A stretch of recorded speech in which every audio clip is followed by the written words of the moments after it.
سناتا ہوں اسما بنت عمیس رضی اللہ عنہا جو جعفر بن ابی طالب کی زوجیت میں تھی. جب وہ جو غزوہ موتا میں جب وہ ان کا انتقال شہید ہو گئے وہ تو ابوبکر صدیق کی زوجیت میں آئیں اور جو ہے وہی ان کو نہلائیں بھی اور وصیت تھی ابوبکر صدیق رضی اللہ عنہ. ان کے انتقال کے بعد علی بن ابی طالب کی زوجیت میں آئیں. تو یہ جو اسما بنت عمیس رضی اللہ عنہا بڑی عاقل بہت کمال درجے کی خاتون ہیں اور بہت جری تھیں. یہ معلوم ہے نا جعفر بن ابی طالب کی زوجیت میں تھیں اور انہیں کے ساتھ حبشہ گئی تھی. جب حبشہ سے واپس آئے معلوم ہونا چاہیے ہم لوگوں کو کہ جگہ حبشہ میں تھے وہ تقریباً 7 ہجری تک. اور ابو موسیٰ الاشعری رضی اللہ عنہ جب ان لوگوں کو پتا چلا کہ اللہ کے رسول مکے سے مدینے کو آ گئے ہیں تو انہوں نے یہ اہتمام کیا کہ ہم سب مل کے اب مدینے کو جائیں گے. جب کشتی میں جانے لگے تو وہ کشتی کیا کی ان کو سیدھے جا کے جو ہے حبشہ پہنچا دی. وہاں جانے کے بعد معلوم ہوا کہ جعفر بن ابی طالب بھی موجود ہیں. تو اللہ رب العالمین نے ایسا ان لوگوں کو ملا دیا. جعفر بن ابی طالب نے کہا کہ آپ لوگ یہیں روکے رہو, اللہ کے رسول ہی نے ہم کو یہاں پر بھیجا ہے حبشہ کو, جب جانا ہے تب جائیں گے مل کر.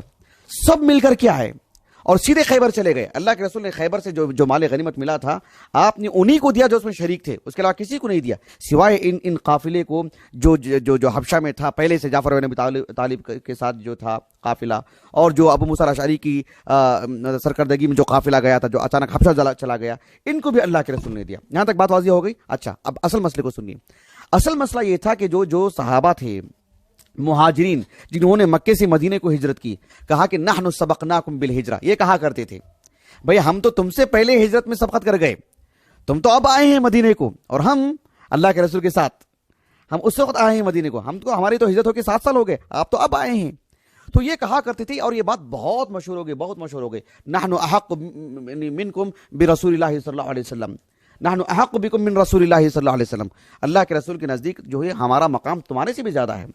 تو یہ باتیں اتنی پھیل گئیں. ٹھیک ہے, اسما بنت عمیس رضی اللہ عنہ اپنے کسی معاملے کو لے کر کے حفصہ کے گھر گئی رضی اللہ عنہ جو اللہ کے رسول کی زوجیت میں تھی. اچانک عمر بن خطاب بھی آ گئے اور عمر بن خطاب کو معلوم ہوا کہ جو اسما بنت عمیس بھی آ کے بیٹھی ہیں. کہا کہ کون ہے وہی اسما جو حبشہ گئی تھی. کہا کہ ہاں. کہا کہ نحن سبقناکم بالہجرہ. وہی بات دہرا دی انہوں نے. غضبت, کافی غصہ آ گیا اسما بنت عمیس کو. کہا کہ کیسے کہہ رہے ہیں تم اتنی بڑی بات, اللہ کی قسم 1 منٹ بھی نہیں بیٹھوں گی, میں جاؤں گے اللہ کے رسول کے پاس اور نہ جھوٹ بولوں گی, نہ زیادتی کروں گی, نہ کمی کروں گی, جو تم نے کہا نا ویسے کہوں گی میں. اللہ کے رسول سے ہم لوگ جدا تھے وہاں پہ, اللہ کے دین کے خاطر ہم نے تکلیفیں اٹھائی ہیں, ہم کو اذیت ملی ہے, کھانے پینے سے متعلق ہم نے برداشت کی سب کچھ, اور اتنی آسانی سے تم کہہ دے رہو تم کہ تم اللہ کے رسول کے لیے ہم سے بھی زیادہ مقام رکھتے ہو, قریبی ہیں. فوراً اللہ کے رسول کے پاس گئی. اللہ کے رسول سے کہا کہ دیکھو عمر ایسے اور ایسے کہہ رہے ہیں. اچھا ٹھیک ہے, تم نے کیا کہا ان سے؟ دیکھو میں نے اور ایسے ایسے کہہ دیا ان کے منہ پہ. تو کہا کہ بالکل اللہ کے رسول نے کہا صلی اللہ علیہ وسلم کہ جو ہے یعنی جو تم میرے نزدیک جو مقام تمہارا جو مقام ہے وہ مقام تو کسی اور کا نہیں ہے, وہ مقام کسی اور کا نہیں ہے.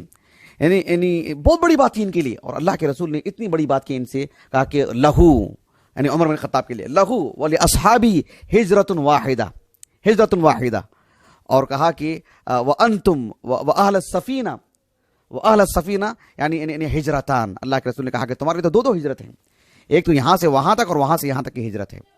اس بات سے اتنی خوشی ہوئی آ کر کے ابو موسیٰ الاشعری کو بتائیں اور بات پھیل گئی. بات پھیلنے کے بعد اب جو موضوع سے متعلق میری بات ہے وہ یہ ہے کہ یہ اسما بنت عمیس کہتی ہیں رضی اللہ عنہا کہ ابو موسیٰ اشعری رضی اللہ عنہ اور جنہوں نے بھی 2 ہجرتیں کی ہیں جو اہل السفینہ ہیں, اہل السفینہ, یہ بات دیگر آتی تھی, کہتے کہ یسألوننی ارسالا, یعنی ایک کے پیچھے آتی ہے. اچھا ایسی بات ہے اتنی جو چرچی میں آ گئی تھی بات کہ نحن سبقناکم بالہجرہ اور ہم اللہ کے رسول کے نزدیک تمہارے سے زیادہ مقام رکھتے ہیں. سب آ کے مجھ سے پوچھتے تھے اور کہا کہ جو ہے یعنی ان کے لیے اتنی بڑی بات تھی کہ جو ہے یعنی اللہ کے رسول کی یہ حدیث سننے کے بعد اس سے زیادہ خوشی اور اس سے زیادہ عظیم بات اس روئے زمین پر ما فی الدنیا افرح بهذا الشيء, اس سے بڑھ کر کوئی خوشی نہیں تھی.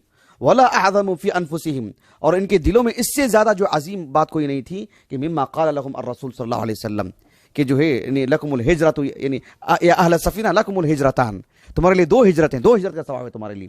اتنی بڑی بات تھی.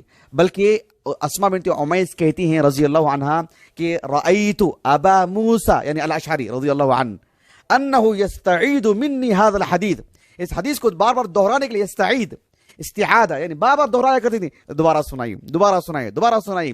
اس حدیث کی روایت کرنے والی یہ اکلوتی خاتون ہے. سبحان اللہ, ہم کو نہیں معلوم ہے اس کے علاوہ کوئی اور بھی بیان